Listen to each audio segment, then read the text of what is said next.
All right, Josh, let's switch gears to Michigan. The Michigan Wolverines coming off that really good season last year. And I'm going to open this with a rant, if you will grant me that.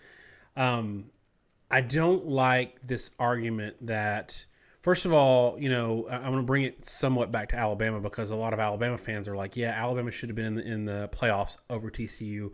Look what happened in that game. Don't you think Alabama would have been more competitive? A lot of those same people are dismissing Michigan in their season because this transitive property thing of like, well, if Georgia can blow out TCU, then what does that say about Michigan? It's embarrassing, whatever.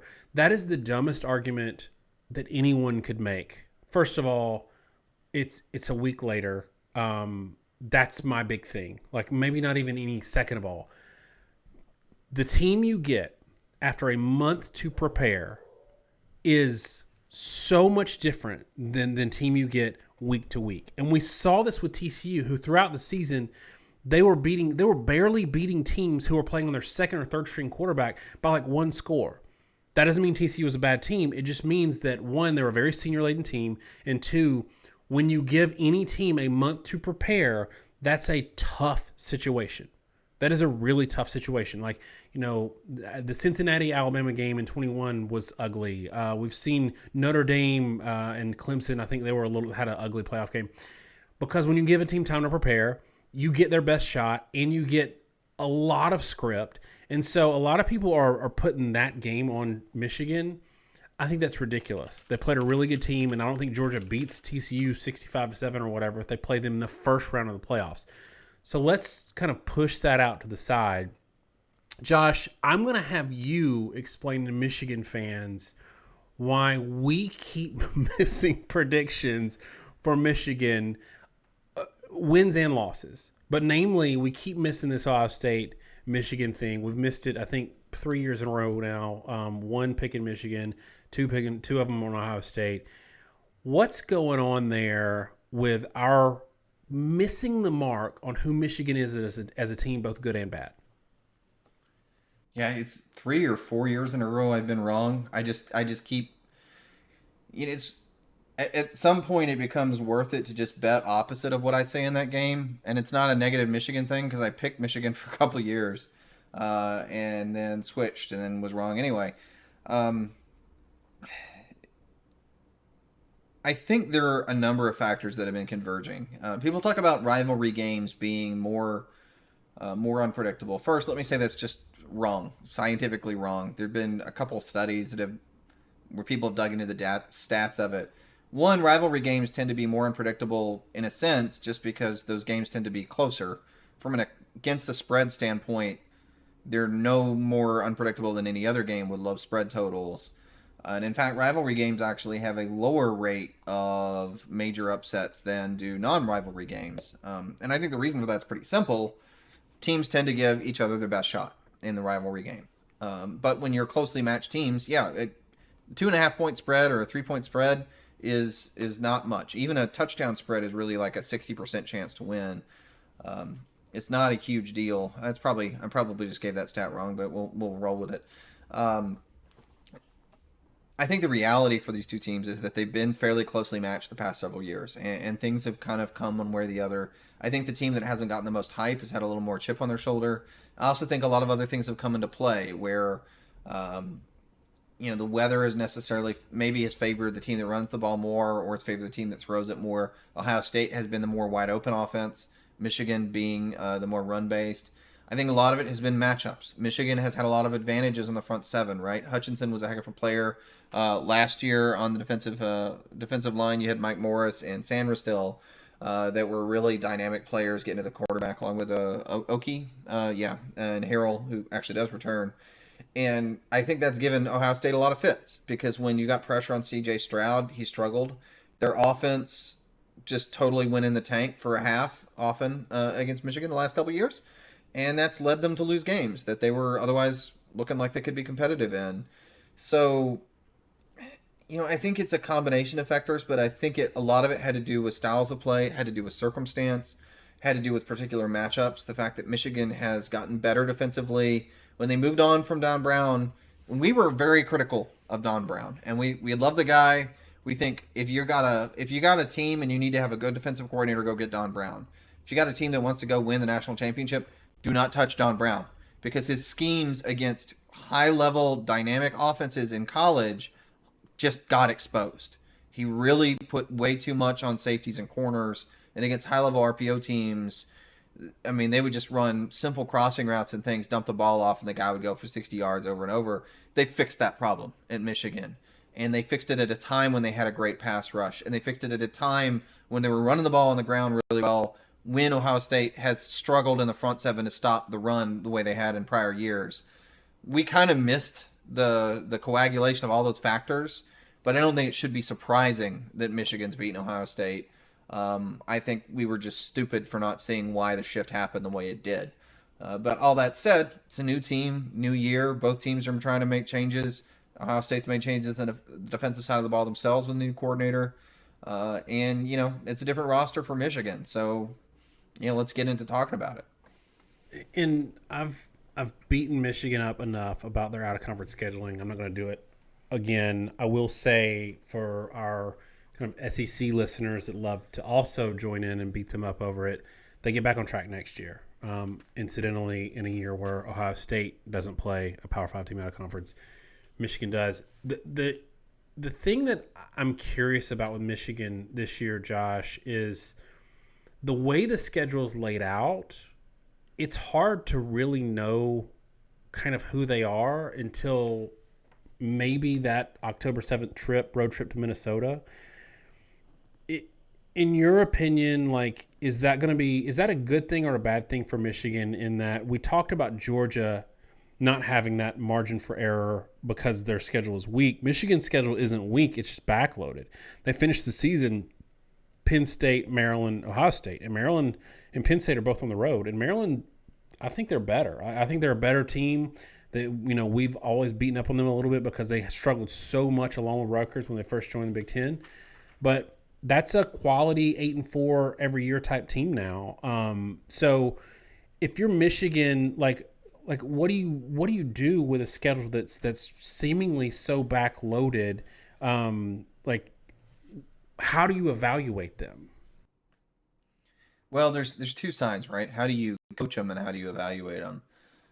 It's the Clemson problem. And the Clemson problem was that we'd always talk about Clemson early in the year were playing teams that were so beneath their level that we couldn't really evaluate how they were going to play in postseason. And the thing we've always cautioned in those situations is just because you play worse competition doesn't mean you're a worse team, particularly if you're dominant. But the other thing in terms of coaching them is we often talked about those Clemson teams really didn't play very well a lot of times against inferior competition. Go back and look at the 2015 and 2016 seasons from Clemson. We were, I guess we've been doing this a long time. I guess we were starting the show around that time period. And we were really skeptical until late in the year. Even 2018 was even another example. Well, there's a reason for it. They didn't play great for a lot of those years. But the problem is when you play down lower level competition, it's easy to play down to the competition. But for the coaches, it does give you the opportunity to work on a lot of stuff. You can do what it is you want to do and stick to it, and generally you're going to win the ball game, but you're going to get better every time you do it. And I think what we're going to see from Michigan is that they're going to lean again on the run game. They're going to getting back Corum and Donovan Edwards gives them a tremendous leg up on most everyone else in the country. And the one thing that they do have to do is figure out the offensive line. So they may start as many as 3 transfers in the offensive line. I won't beat them up here, but I'll note when you talk about development and as a program, it's a little sketch to me when you talk about having potentially 3 transfers in the offensive line. It's the reality of what we're dealing with, but that's not a Michigan developmental thing that says you didn't have guys that should start. And it also means, to the extent that Michigan does develop players well, does that really matter when you're dealing with a multitude of transfers? But anyway, we don't even know who's going to start at this point, and I'm sure people are going to argue with me about it being somebody else starting as we progress to the season. And every scrimmage of camp, the roster probably changes. But those guys need to mesh. And so they're going to work on those lesser teams on trying to get them to mesh. They're probably going to do things they're not great at. They're probably not going to do their pin and pull schemes as cleanly as they had a year or two ago. And people are going to be, including us, are going to be kind of negative on him. But Harbaugh's going to stick with it. This is what makes Harbaugh good, and stubbornly keep doing those things until they get better and better. And at the end of the year, they're going to be cohesive. They're going to be good. And if you look at like the Gus Malzahn teams that went to BCS games, the marquee of those teams is they kept running that scheme week to week, and they were often almost losing to a Mississippi State early in the year, or losing to an LSU or Mississippi State early. And then but by the end of the year, running those plays over and over again, they were a machine. And that machine is what you want to be as a Michigan fan. And you don't really care if you beat, Nebraska by 10 or by 40. It doesn't matter at all. All that matters is that you get to the point where at the end of the season, you can win at Penn State, you can beat Ohio State, and you're going to have the reps to do it. A lot of teams, when you have difficult games early in the year, you got to adjust what you're doing because you can't afford to lose. So you have to play outside your scheme. You got to do what you do well, even if it's not what you know you can do the best. Michigan isn't in that position. It is a benefit, but yeah, it's a lot of new pieces and it's a lot to grow to. And I will say for postseason, maybe teeing up a later discussion, you also got to worry a little bit how much that run first, power football scheme is really viable in postseason play when teams have an opportunity to really prepare for it. Because again, when you play Ohio State and they get 1 week to prepare, they're not used to playing those schemes and then get beat up. You go play somebody in the playoff, they do, and they're well prepared for it. So there's a lot of factors at play here if you're a Michigan fan. Yeah, one thing that's encouraging to me if I'm a Michigan fan is, for years, and I remember saying this when we previewed Michigan, Georgia in 21, and we weren't really high on Michigan because the matchups weren't great. I think that one of the things that Michigan fans said to us then was, just wait, our offense can do the things that they haven't shown because they've just kind of been holding back. And if we need to go vertical, if we need to get dynamic, we can. And they didn't. They kind of stuck really with that more, power approach. I think that approach in 22 was different in that they did show that when J.J. McCarthy needed to turn it on, he could. 11 yards an attempt versus Ohio State. 10 yards an attempt versus TCU. TCU, because we just got finished talking about, I think there's an interesting dichotomy here because we just got finished talking about Texas and how there's all this positive momentum about Texas, and we're like, okay, but you've got a quarterback that threw for 7.4 yards per an attempt last year, lost to TCU in a game where their offense only scored 10 points, right? On the flip side, there's still this feeling of not believing in Michigan's offense and not believing in J.J. McCarthy, even though the dude had one of the better seasons statistically last year of all the quarterbacks. Solid 8.5 yards an attempt. In big games, he really showed up. So I think there's an interesting point here that a lot of people are overlooking is like, he was a dude last year. And what you saw is throughout the year, he'd have these games where it's like 161 total yards passing, 180 total yards passing. And you think, okay, they're doing this power, 3 yards, cloud of dust kind of thing. But it was really that they were scoring 45 points, and he only had to throw for 160 yards, and he only had 11 attempts. That kind of thing sort of flew under the radar. And yes, they lost to TCU, but it wasn't because his arm wasn't working. TCU just put up a ton of points. So I know there's defensive scores and all that, but still, that's kind of a quiet, unsung thing about this year that people are forgetting. And I think, Josh, a lot of people are also forgetting the thing that we love to take a victory lap on, and that's that Josh Gaddis really held this offense back, and now they finally got somebody running the show offensively that knows what they're doing. Yeah. First, I just make clear, right? For all statistical purposes, everything you can see on paper, and even if you go back and watch the games, I'm just going to say it. J.J. McCarthy is a better quarterback than Quinn Ewers. Okay? I'm just putting it out there. And there's a lot of optimism, I think, still because of Quinn Ewers' recruiting ranking, and McCarthy doesn't get any credit. Well, one, with Ewers, I've always pointed out that guy when he went to Ohio State and then transferred back to Texas, he's a guy that during COVID reclassified from a junior to a senior. So he had never played senior year of football. His junior year of football was was concatenated. They didn't have camp, so even his junior year, he didn't really camp because of COVID. And then he got ranked the number one overall player, perfect rating player. Still insane to me because the guy didn't have a lot of tape. He really didn't have a lot of tape. He never camped, didn't have the chance to camp. Only played 3 years of high school football. One of the years was doing COVID. But we're optimistic on him because of recruiting ratings. We're optimistic of him because he's with Sark, and we give no credit to McCarthy. We've actually seen on the field. He's actually played well on the field. He's shown consistent improvement. It's just, I think it's just generally unfair. And you have to remind me again. What's the full question? Just I didn't. There wasn't a question. I just commented that people forget that now Josh Gaddis isn't there anymore. Yeah, well, and that was the other thing I wanted to say, too. I'll let you take a victory lap on this. You've been on the Josh Gaddis hate train for as long as I can remember because he was a receiver coach at Alabama who loved to take credit for that offense in 2018. That everything we heard was that, no, that was Mike Locksley, the coordinator's offense, which we've seen him at Maryland. He's a good coordinator. Gaddis had never called plays. Michigan made a huge mistake hiring him, I think. And, he just went to Miami and looked like he may have ruined Tyler Van Dorn in what was an absolute abject disaster. So I don't think there's any doubt that Gaddis was a huge reason why those Michigan teams that I picked to beat Ohio State in that era didn't. And I don't know, maybe you want to take a victory lap of that because I do think the changes they made in the coaching staff offensively and defensively are starting to pay major dividends. Yeah, and my big complaint with Josh Gaddis, or the hiring of Josh Gaddis, is that it felt like Harbaugh wanted to keep his hand in the cookie jar because he, at Michigan, you don't have to hire a guy that's never called plays before. Like you're a brand big enough to hire somebody who called plays before. Now they did, they won in 21 with him, but probably in spite of him. And I think his inability to really coach and know what to call in terms of play calls to adjust against Georgia showed up a lot. And that's why we always talk about, I talked about it with Alabama this year in that I keep going back to Alabama and Michigan preview, and I'm sorry, y'all. It's just because they're Alabama, Georgia, they're the brand or whatever. Michigan's up there now.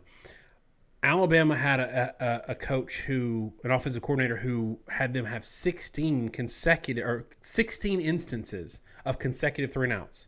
The previous 2 years before he was there, they had one. And you see some of this with Michigan in that there's addition by subtraction, and people don't realize how good Michigan could have been in 21, even though they were very good, and how good they actually were in 22 because of that, especially on the offense. You didn't see the same sluggishness where they would disappear for a couple of quarters. You didn't see that at the same scale because they had a play calling situation that was a lot more organic and knew how to react in certain situations. So from that standpoint, I think it's even better in 23. And I think that's very encouraging. I picked Michigan in our first show. I think I picked Michigan to make the playoffs this year. And I think it's a little bit more the same. Now, I do think they have an easy schedule up until they get that Penn State, Maryland, Ohio State situation. But they've got a lot of room there to also still win the Big Ten East. And I don't see that they'll be particularly challenged if that happens in the conference championship game. The thing for Michigan, though, and we need to kind of address this sort of elephant in the room. The thing for Michigan is that postseason. And this is, to me, we talked about this being the regular season Texas put up or shut up. Got to win 10 games, have some momentum. Michigan's won enough hardware in the Big Ten and enough games in the Big Ten, Josh, that this is a put up or shut up postseason situation because Harbaugh's postseason record at Michigan is not great. Like, they don't have a good track record. It's time for them to make that next move. And I know it's a big ask, but they've got to win. They've got to make the playoffs and win a game there. Right, Josh? They do. And I think the biggest thing for Michigan is either you're going to turn the corner and you're going to establish that you're a Georgia where you can come in the postseason and blow people through, or you're going to have to really reevaluate whether the current scheme is going to carry you there. And I foreshadowed this early in the video. Michigan has made a lot of hay by leaning on Blake Corum and Donovan Edwards in that run game and then trying to throw or be more explosive around it. And we talked about all last year. Look, if you're a team that depends upon the run for explosive plays, it's not consistent. It can be shut down. The best defensive teams will shut down the run. Georgia in recent years has shut down the run. We've seen it every single year. You know, the year Derrick Henry won the Heisman Trophy, I think he had one touchdown early in that game against Clemson, and what was kind of an all-timer national title game. And then it was all passing the rest of the way. I mean, Clemson had to adjust to stop Derrick Henry, and it strained them. But that's the point. All the running game did was strain the defense. But a team that can make the national title game, they're going to be able to stop the run. Now they may compromise in other ways, but it's going to be your ability to exploit that.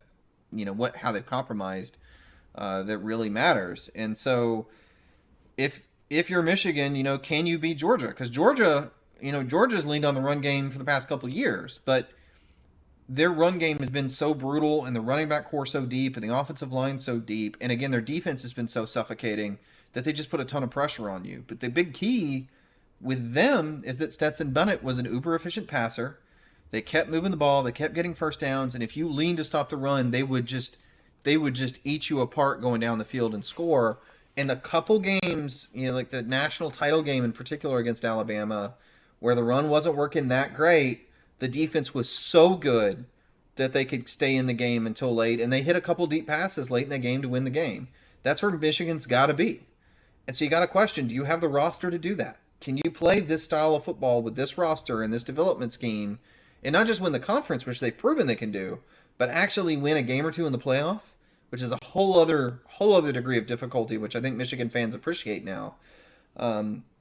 And to that extent, too, there's a lot of hurdles, right? Again, we talked about the fact that the last couple of years, I think it's been the pass rush for Michigan that's given them an edge. Well, this year, we're going to see that tested again. You lose Mike Morris, you lose Oki, and suddenly you got to rebuild a little bit. And those pass rushers, has the development been good enough that you can do that? Has the development been good enough in the secondary that you're going to continue to hold up?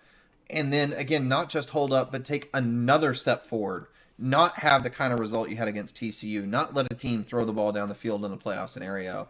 So there's a lot of stuff going against Michigan, I think, from the public, a lot of which is unfair. We talk about all the time.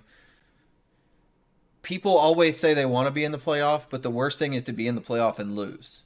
Because, Cincinnati got a ton of hype until they played Alabama and then looked like a second-tier program because of the lack of physicality against a true elite. Michigan's been the team that actually had to play in the playoffs. They actually had to play Georgia. They had to play TCU in a game they easily could have won. They get a lot of negativity where a team like Texas would have gotten blown out in the playoffs. Doesn't get, because they didn't end up in that situation. So, it was the same conversation we had with Oklahoma fans a few years ago, which funnily enough is more an offensive team. But is it good to you if you're just making the playoffs every year and then you're losing by considerable margins, but winning your conference? Is that where you want to be? Or do you want to take that next step forward and be a real somebody that's really vying for the national title? Because that's a big step. It invariably requires a much more talented roster, a much deeper roster. It requires a bit of a different approach. You got to be a lot more complete offensively and defensively, because there's always somebody that's really, really, really good, and a lot of times multiple teams at a different level than anybody you're going to play in conference. So that's the question for Michigan. It's the difficulty for Michigan. And it's the thing, I don't know. I mean, it's the thing we got to, I guess we're trying to project now, or we're trying to make a guess. So where do you think they're at in that scale? Do you think they should be trying to get there, and do you think they are there? Well, and I think just one note, because it's a very good point. Georgia was seen as this rushing team, but Stetson Bennett was tied for third among Power 5 quarterbacks in yards per attempt, and he could put up a 350 spot where he needed to. And against Ohio State in that first round of the playoffs, he had to. They had to win on his arm. And I think that Michigan showed that they could do that again last year. And the defense just kind of let them down. But like you said, that was a very close game, and we don't know what happens in the second game when the team that's talented as Michigan, Georgia has to play them, the next week instead of a team that they could just overpower. The Vegas win total right now is 10.5 for Michigan, same for Ohio State. I'm going over on this. Michigan could lose one of those last 3 games of the season and still hit this 10.5, and their schedule just is not it's not particularly challenging in my opinion. I don't think that Michigan State's going to be great this year. Minnesota was like a 9-4 team last year, but when you look at like that sounds good, but when you look at the fact that they played one team from the East and that was Penn State and they lost 45-17 or something like that, they've got a good record, but it's because of the division they play in, like some of the SEC East teams we've seen in the past.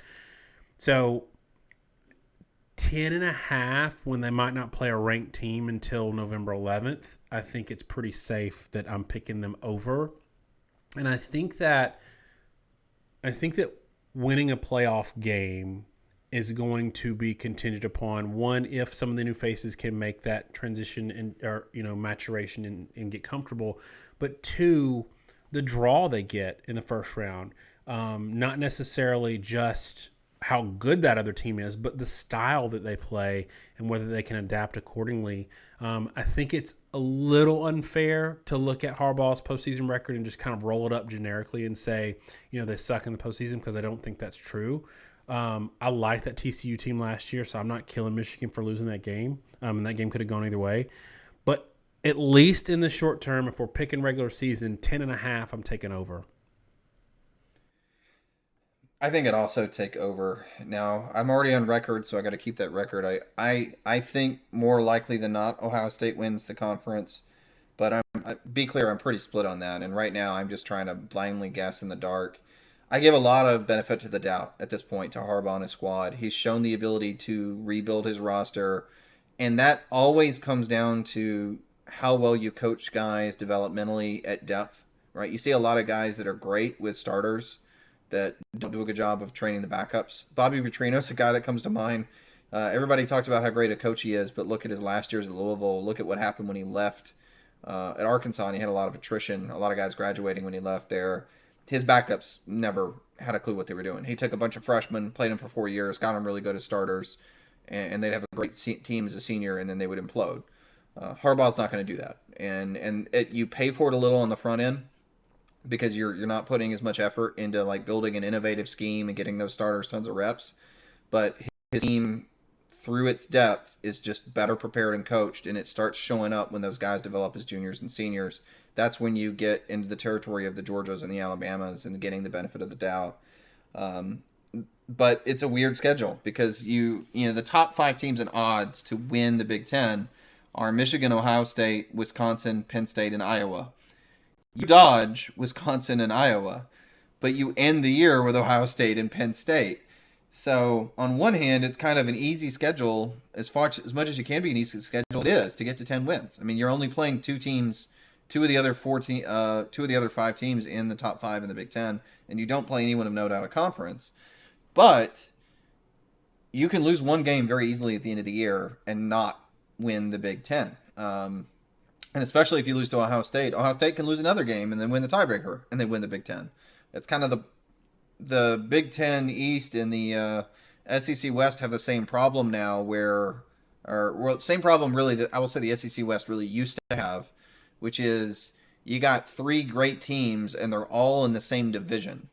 And so all that matters is what team wins one game is often going to determine who ends up in the playoff, even though the team that loses that game, 1, might have been the better team, and 2, is probably better than the 3rd and 4th best teams in the country. It just matters who wins that one game, and depending on what other conferences do, you may not get a second chance. Happened last year, happened to the SEC West in 2011. Deserved to happen last year, same way it deserved to happen in the SEC West in 2011. But yeah, I'll go over, but at the same time, it's crazy to say. I think 11-1 is 11-1 and losing to Ohio State and not winning the Big Ten. But that's just the difficulty of the schedule, just being the way it is and having the best teams, really some of the best teams in the country, if not the best teams in the country, all being in the same division. It's not fair. All right, y'all. That's it for kind of this week's discussion, including a Michigan semi-preview. Let us know in the comments what you think about Michigan's 10.5 win over under. Are you taking that over? Are you taking that under? And maybe who you think is going to win that Big Ten East. Thanks so much, y'all. Have a great week. God bless.